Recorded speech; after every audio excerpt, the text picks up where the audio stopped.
Hello, everyone. Today is Saturday, December 18th, 2021. Ethiopia rejects UN Rights Council politically motivated outcome.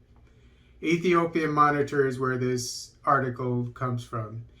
Ethiopia rejects UN Human Rights Council special sessions politically motivated outcome, said the Ministry of Foreign Affairs, adding the country would not cooperate with the established mechanism imposed upon it against its consent.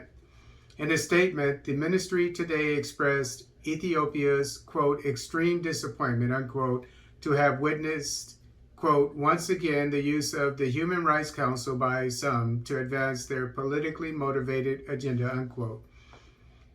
Quote, regardless of repeated requests by the government of Ethiopia for the council not to hold a special session, but rather engage in a constructive manner and work in a collaborative spirit with the country concerned, some succeeded in achieving their objective through attaining majority votes in the council, unquote, it says. And this is exactly what I predicted less than a week ago when the UN called for, I think it was the EU called for the UN to have a special session.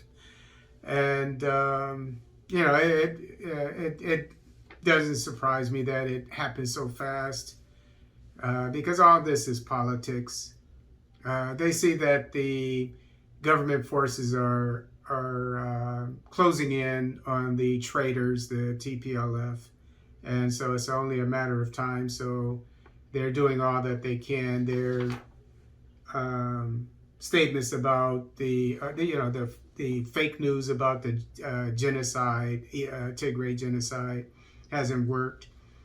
They're taking over Twitter, basically. I just started a Twitter account, and I got swamped by TPLF propaganda. Nothing from the government side, but everything from the TPLF side. So none of this surprises me.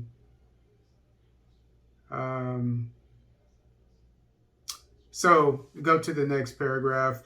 The latest move led by the European Union and with no African backing, get that, the European Union, not a part of Africa, caused this, and Africa didn't want to have anything to do with it, and it is happening on their soil. So that's the world that we live in. That's politics. Geopolitics, definitely. Has gone against the Ethiopian Human Rights Commission's, request to the council and its members, urging them to support the implementation of the Joint Investigation Team's recommendations. The Ministry of Foreign Affairs said the action by some in the council, quote, is an attempt to find an alternative way of meddling in the internal affairs of a sovereign state and serve no purpose except exacerbating the situation on the ground, unquote. Quote, what is even more worrying is that this trend and the proliferation of establishing mechanisms through the council in most cases have failed to attain their objectives and have become merely tools of imposition on countries who refuse interference in their internal affairs, unquote. It continued. Quote, this is why Ethiopia has categorically rejected the special session and its politically motivated outcome, which undermines trust in the work of the council and, most importantly, the territorial integrity, national sovereignty, and political independence of Ethiopia.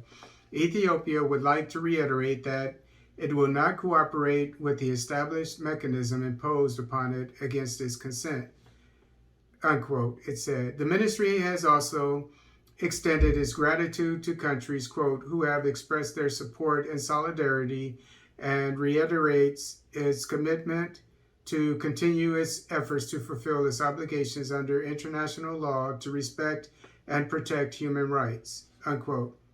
Quote, no doubt, no more to double standards, no more to unilateral coercive measures, and no more to meddling in internal affairs under the pretext of human rights, the statement concluded.